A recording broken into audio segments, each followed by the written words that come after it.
It's Cofield and Company on ESPN Las Vegas. There's a very low percentage of this that is smiles and glory holes. Very low percentage. That's right. Very low percentage over in Cowboy Nation. This is Danny Smyth alongside Graig Salerno, and Steve Cofield is joining us now from Logan, Utah. Hold on, man. What did he just say? I don't know. Yeah, so yesterday they had the introductory press conference where he completely ripped and shattered his new head coach. And then after the press conference, he held a little scrum outside of the meeting room with some media.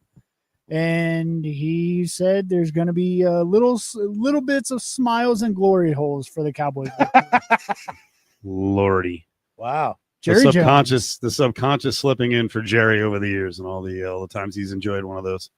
So what's going on, guys? Not a whole lot. How's Utah treating you? It's awesome. Good treatment on the road. It's always a little bit of a minefield. When I get on the road, I'm like, hey, where am I going to do the show from? But I've been to this place many times. Walk in, plug in. We're good to go.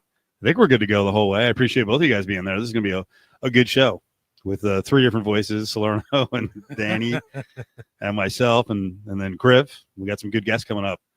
So before we start mocking on Jerry Jones, because we all want to, I'm going to take a serious note for a second here because I always try to see the whole picture.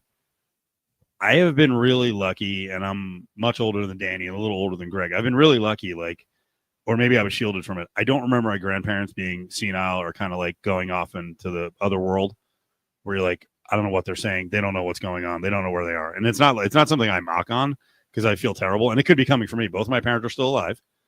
Both of the SO's parents are still alive. So I don't know what's happening for them in the future. But in a way, not to get all serious, we're witnessing something that is really sad here. I don't a quarter of his, I don't think he knows what's going on. Yeah, this happened with my grandmother. I watched this happen, and it runs in my family, so who knows? It might be, But, it is weird because at first, there's little things. It doesn't happen right away, right? There's progression. So, I mean, today it's glory holes. Next week it could be whatever. He doesn't know who he is. I mean, actually, I would say first was Brian Schottenheimer. Yeah, baby. Hiring Brian Schottenheimer. Yeah, because when I saw it come across, I was like, wait. The guy that no one else, I don't know that Brian Schottenheimer's had more than 5 head coach interviews in his life. Do you guys know how old Brian Schottenheimer is? I'm gonna guess late 40s. I thought he was in his 30s. No, he's 51. He's been coaching in the NFL for 27 years. That's actually worse because maybe you would have heard about him already. Well, I mean, maybe you know what? Listen. This happens, and we this is a lot of the discourse that we mentioned with African-American coaches of the year, right? Over the years. Tony Dungy did 27 interviews before he finally got a chance, and he was a little bit older, and he was a pretty good coach. He turned out to be pretty good head coach. Maybe everyone slept on Little Shotty, but I don't know that they have. I think once a rep gets around the league, in his case, he got into the league when he was 24. It does help that Marty was his dad, so he gets the head start there. He's been an OC, so clearly some people like him, but no one has liked him all along to really mention him as a head coach candidate.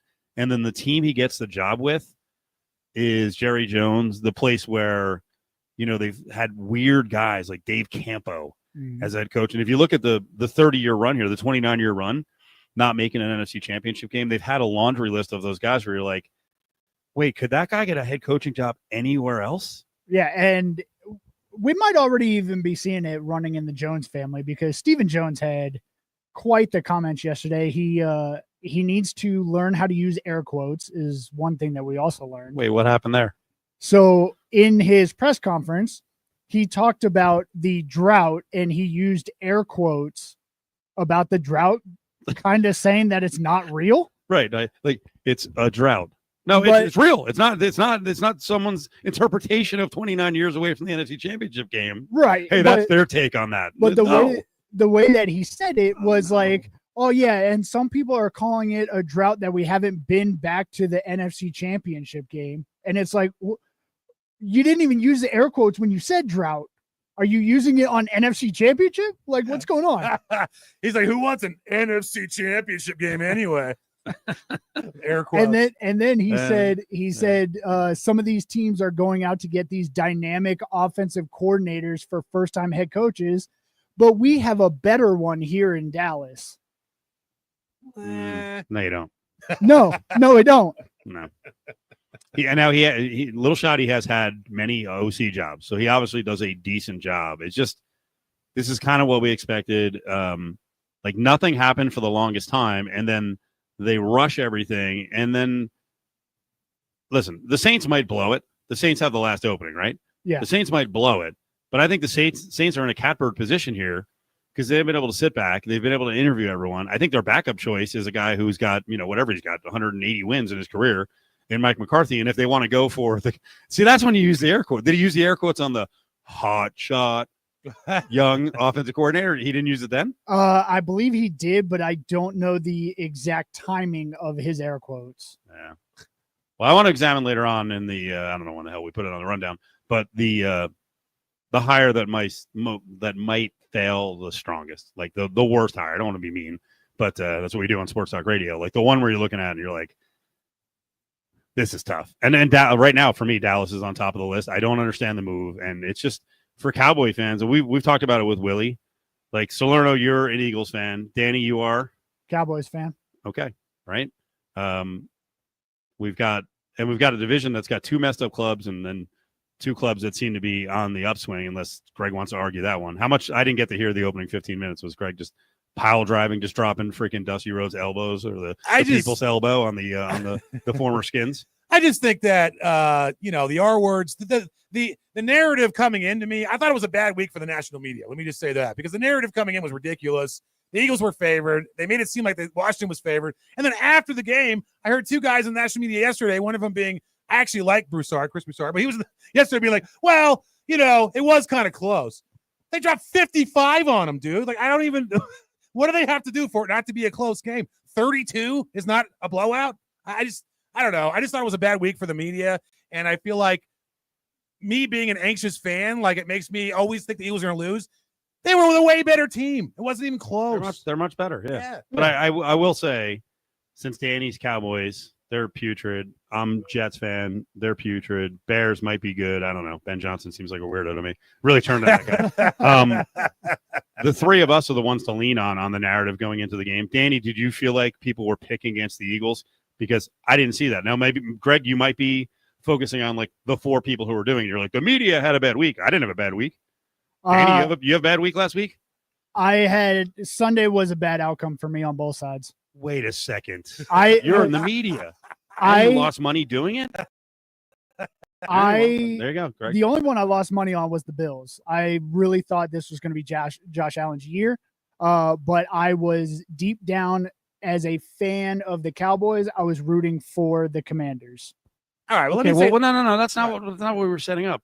Like, yeah, I was rooting for the underdogs. I didn't make a prediction last week saying that. Did. That you did. You thought the commies were going to win outright. No. I thought they were going to keep it a lot closer than 30 points. Okay. I'm pretty sure you told me they were going to win outright, too. No, I didn't. That's why I didn't make the bet with you. I asked if you want to bet, and you were like, not again. Yeah, that's why I didn't make the bet with you. I can already tell, though, with Greg.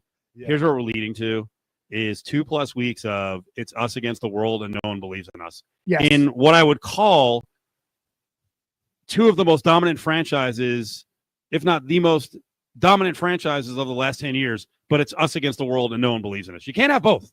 You can't get called the most dominant franchise and then be like, no one believes in us. Play Rocky music. Like, I love Rocky music too, but the Eagles are they're not Rocky, Greg. No, I get it, but we're talking about two different things here. Like, if you're talking about gambling, trends, things like that, most people I thought the Eagles were favored in that game. Right. But if you go by the day parts of the biggest national shows, the First Takes, the Cowherds, the whatevers, maybe all of them were like, oh, the Commander, and I'm just like, dude, well, come on. We are, at 420, we're going to play some sound because we got multiple national shows where it looks like they were set up to just debate. And then guys, maybe from the past debates, forgot what they had debated initially and are saying something different. And that is the problem when that's the way TV works. And we're probably one of the dumbest sports talk radio shows in the country. Like, we should come in every morning and Griffin should be like, hey, what do you guys have? Cofield, you got to take the opposite, and just do that on every topic, because that's a lot of what they do on TV. Right. But it's disingenuous. Sure. And I can't sit here and argue nonsense. I believe me, I already have enough hot takes. I don't need to sit and argue why the Eagles aren't good. I'm not going to do it, or why Patrick Mahomes is due to lose, or some big flaw in him. All we do with Patrick Mahomes is kind of mock on his voice and fumble Rooski doo and whatever it's called. With you mock on kind of the personalities and the fans, but I'm not here to argue. These two teams are friggin' awesome. Yeah. So I'm not going to argue that either one of them has some grand flaw. I'm here. Yes, exactly. We want a lot of I'm here, because now we know it not only affects Patrick Mahomes, but apparently it affects Brittany Mahomes, which is completely crazy. I want to get to the reaction, because I thought it was actually very interesting yesterday. Kind of a rah-rah session. I don't know. It was weird, the Pete Carroll introduction. So we'll get to that in about 15 minutes. But Danny, I appreciate you starting out. Danny's here. Greg's here. We got a big show of football on the way. We're going to check in with actually kind of a Buffalo fan who's in Canada. We almost never get the Canadian sports talk voice on. We're going to break through today a little later on with our buddy Gabe Morency. Super Bowl 59 is on Westwood One. The Philadelphia Eagles are headed to New Orleans. Now the Chiefs are on the doorstep of history, going for a third consecutive Super Bowl. Hi, everybody. I'm Scott Grant. Join Kevin Harlan, Kurt Warner, Laura Oakman, Gene Steratore, Devin McCourty, and me for all the action right here on ESPN Las Vegas, 1100 AM and 100.9 FM. Good morning. Vegas is built on service. Studio lights on, please. 3 shifts a day. All right, let's do this. As your morning begins. It's showtime. We have a lot to talk about live on the program for the next 3 hours. To do our part, News 3 Today delivers Las Vegas stories that shape your community. Just some breaking news on the economic front. So, whether it's late breaking news, bumper to bumper, avoid using flamingo, or clearing skies, no showers anticipated. It's News 3 Today. I'm Eli Manning. And I'm Peyton Manning. We want to tell you about the Caesars Sportsbook Nevada app with Caesars Rewards. You can instantly redeem your Caesars Reward credits for sports bets right on the app. You can also use the Caesars Reward credits earned on the app for meals and experiences at 15 resorts across the state, including the Bacchanal Buffet at Caesars Palace. Don't forget those tier credits. With your wagers on the Caesars Sportsbook Nevada app, you can unlock free parking and much more. Must be 21. Gambling problem? Call 1-800-GAMBLER. Wesley Financial Group is not a law firm. Are you a victim of the timeshare trap and think there's no way out? I'm Chuck McDowell, founder of Wesley Financial Group, the original timeshare cancellation expert. And I'm here to tell you that there is a way out. All you need to do is give my office a call. I will send you a timeshare exit information kit absolutely free, explaining how the timeshare industry works and your options for cancellation. Call Wesley now for your free info kit. Call 800-887-1010. 800-887-1010. I'm at the movies, asking people if they'll switch seats with me for $574. Here, take mine. So what about $574 if you switch your home insurance to Allstate? Too much work. Not if you call them. They handle the switching. Now, that's a plot twist. Shh. Check Allstate first, and you could save hundreds on quality home insurance today. You're in good hands with Allstate. Not available in every state. Based on the national average annual savings for new home insurance customers surveyed in 2023 who switched to Allstate and reported savings. Savings vary. It's Cofield and Company on ESPN Las Vegas. All right, rolling on Cofield and Company. Danny, Salerno in Vegas. Cofield on the road. UNLV playing Utah State tomorrow. Greg, I apologize. We never actually got to your stance on Little Shoddy, which I want to get to here in a second. But I see our pre-show tweet. I see your name written out. I don't see you tagged as someone on Twitter. Are you serious? Oh, I don't have Twitter. Oh, you're a disaster. Yeah, no, I don't have one. What are you doing? I don't want to be a part of that. Are you kidding? Oh, my God. I'm good. What is going on? I don't do Roman salutes or whatever that crap is. Sorry. Oh, it's an anti-Musk thing? Yeah. No, I'm not being a part of that ever again. Are you going to be anywhere else we can tag? I don't know. Or are you anti all the oligarchs because they own all of the social media? I guess I'm going to have to find somewhere to go myself. Can you join us on Threads or is Zuck in the crosshairs? I don't know, man. I don't like him either. I'm trying to figure out an escape route of those ones too. You got to make your own. I got to get off Meta too. Yeah. Who does the Blue Sky? Who owns that? Nobody yet. I don't think. That is, if I remember correctly, that is actually the original owners of Twitter. That's right. It is. Oh, really? Yeah, he created essentially Twitter 2.0. And you know what? It's We're all moving. it's perfect because it has. I don't like Threads anyway, even though it's meta, because it has lists. It doesn't have lists, and it's not like chronological. On Blue Sky, it's just like Twitter. You can make lists. You can do chronological stuff. You can do I can do all my sports stuff in one section. So way better. Well, I admire you for taking a stand. I'm weak. I need it. I need all of it. I can't do it, man. After that, I was like, "There's no way. I can't be a part of this." Like TikTok for like half a day, I was like, "Yeah, I don't know what to do." Yeah. And now I'm back on it like just an animal. I'm like, "Go ahead, China, steal everything you can." Right. Just every family secret, every one of my. I have no money, but whatever, take it. I have to have you. TikTok. All right. Look at Greg taking a stand. What's your go-to video genre on TikTok? Do you have one? I don't even know what that is. What, speak English? What? Well, because like I'm not on there, but like on Instagram, I watch a lot of either woodwork videos or a lot of food videos. So you're guaranteed that, or how does the algo know where to go? That's all you watch? For the most part, yeah. Can I tell you, when I didn't understand TikTok at the beginning, because I'm such a novice on all of this stuff, I don't know how I got sold, but I remember blurting out to Adam Hill on TikTok. I was like, man, all I get are these like freaking giant canned like teenagers and 20 somethings. I don't know what's going on. And he looks at me. He's like, you're a moron. Like that's what you're watching. So they keep giving it to you. Oh, and yeah. Now I pray, Greg, I pray for the day on TikTok. I'm like, I can't find I can't find it. I can't get back in that, as Danny said, genre. Dude, you can talk about anything and it'll come up on your social media within 15 minutes. Oh, yeah. That's the scary part. It really is. Because we do a show and then you go to break and you're like, there's a great thing on the topic we just did. Exactly. Let's keep it. Well, that actually, I mean, it's scary as hell, but it actually can help the show if you say anything interesting that the internet's talking about. I guess so. And it's also kind of beneficial because that way, if you're talking about like buying something and it pops up and you might have forgotten about it, you're like, oh yeah, that reminds me, I got to go buy this thing. Yeah, I'm sure all of our internment camps will have power too and internet. Greg, we're just looking for a morsel of goodness, okay? All right, I'm sorry. No, that is going to be the standard. Like, wow, okay, it's late in here. Yeah, this is great. All right, so you actually, I think you were actually doing like a first take. You sent over maybe Brian Schottenheimer will be good. Well, I'm just saying we're all going to kill this guy, and if he comes out the first 4 weeks and they have a great offense and they're doing well, then nobody's going to care anymore. So, I mean, it's very possible he is part of the bloodline. I don't know enough about him. I didn't interview the guy. So, I mean, we're all going off the fact that he hasn't got a coaching job before, but we don't know why. I mean, I'm not expecting him to be great, but I also want the Cowboys to fail so bad that I'm worried he'll be good. So, of course. All right. You have to fear the other side. Danny, do you want to make a full-throated defense of the guy? Are you with Salerno? Like, maybe he is good. Maybe Jerry does know how to hire coaches. Finally, McCarthy was solid. Based on what the other hiring decisions that they are doing, I'm very nervous and skeptical. I don't think it's going to be great, and he is going to be the offensive play caller, which he was not doing under McCarthy. So I'm nervous to see how that goes. By the way, great point. He was the OC who got bumped up to be the head coach that the previous head coach is like not good enough to be the OC. Yeah.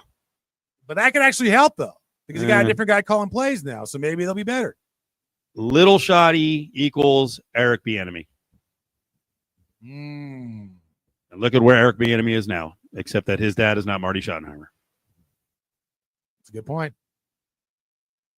I mean, that is a little worrisome. I mean, I know there are control freaks out there who want to run the offense as a head coach. Yeah. But you know what, though? He could be the anti-Bieniemy because Bieniemy was the guy that's like, how does this guy not have a job like every single season? And then now he doesn't have one. This guy, nobody's ever been talking about him and everybody's killing him. So maybe it'll be the opposite. Maybe people will kill Shoddy and then he'll come out and be good. Man, you generally are not glass overflowing, especially 90 seconds ago when you talked about internment camps, but you're back. You're back. You're spilling all over us. Listen, if it turns out that he is a great play caller, great head coach, I will absolutely come on the radio and say I was completely wrong, but where I stand right now, I do not have high hopes. I'm not going to kill this story, but I think that the unknown is different than knowing he sucks. That's all I'm saying. He's a question mark, not a problem. Okay, he's a question mark, but here is the known. Because Danny just said, maybe, or both of you guys said, maybe he comes out of the gates and he's great. let's not forget who the owner is, Yes. who even in good times will derail the whole friggin' thing. Yep. For like no reason. Yeah. Because Jerry's just weird. And he always has to be the center of the story. And once again, yesterday he did say that they are all in this offseason after being all in last offseason. Did anybody ask what that meant last offseason? Yes, and he said by all in, he didn't mean he was going to go after free agents or trades. It meant he was all in on his team, and that's why they re-signed Dak and CD. All right. Okay, that's more than I am. I'm not all in on the Jets. So I know. I certainly know Graig with the Yankees is not all in. All he does is complain on the way to a 98-win season and a World Series appearance, and all he does is piss and moan the whole time. Okay, well, you know who's not all in?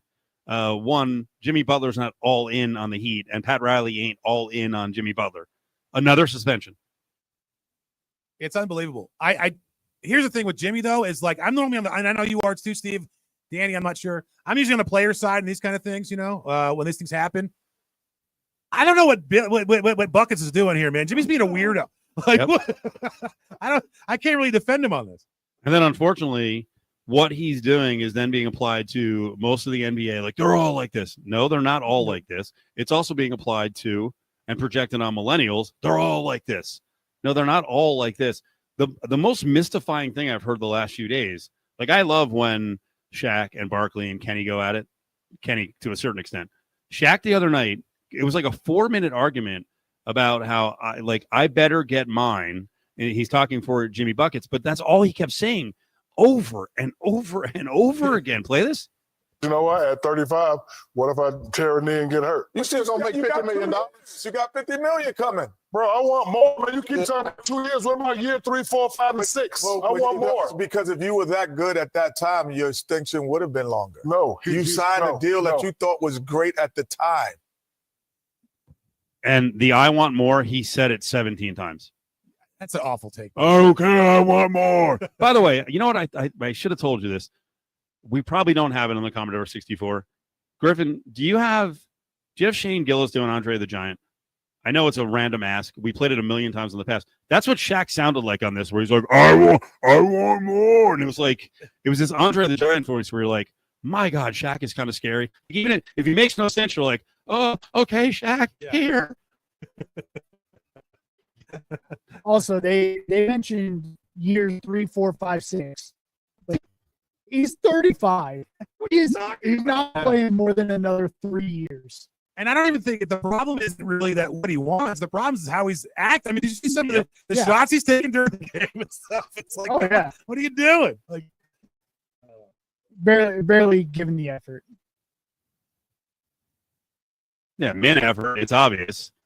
And now he's completely screwing the organization because he's pigeonholing him to the point where, hey, I want to go to the Suns. Well, unfortunately, Bradley Beal doesn't want to just allow the Suns to do anything with him. So the Suns are having a tough time making a deal. And Pat Riley should not be held over. The Heat should not be held over a barrel to get nothing for him. But I think that's actually where it's going to end. I guess they misread this. They didn't really. I mean, they're around Jimmy Butler more than anyone else. That he's completely unpredictable. He's going to do what he wants, and he's going to have no value by the time they move him. You know what kind of reminds me of? There was a time. Sorry, Danny. There was a time when Kobe obviously was still playing, and it was a playoff game, and there was all this stuff going into the game where they were like, Kobe doesn't pass enough. Kobe doesn't do this enough. Blah blah. He spent the entire game against the Suns just passing and not shooting and being weird and acting strange. And it totally reminds me of that. It's like, dude, if they see that, other teams see that too. Yeah, but the Kobe did it as an experiment and to make a statement. Like, yeah, but either way, one time, right? Like, I'm going to show you, and it really was obnoxious because everyone else is like, "Wait, this team really can't score." Like, Kobe, please shoot. Right, take 37 shots, man. Well, we apologize. Like, it was quickly remedied. Right. Butler's just going on and on, and then you got a. I don't want to do the age thing, but you got an old war horse and Pat Riley who's got equity, and Pat Riley kind of started it last year. You remember there was a press conference and Jimmy Butler was being kind of crazy. And then Riley was asked the next day to react. And he's like, Jimmy should just shut up. And you're like, whoa, management doesn't do this. We're modern day NBA players. So we're 9 days away from the trade deadline. Jimmy Butler is suspended indefinitely for a minimum of 5 games. If they don't trade him, is there a chance he plays in a Heat jersey again? Can they make up, Greg? I guess. I mean, it is professional sports. There's millions of dollars on the line. Sometimes they might have to suck it up and just finish the season.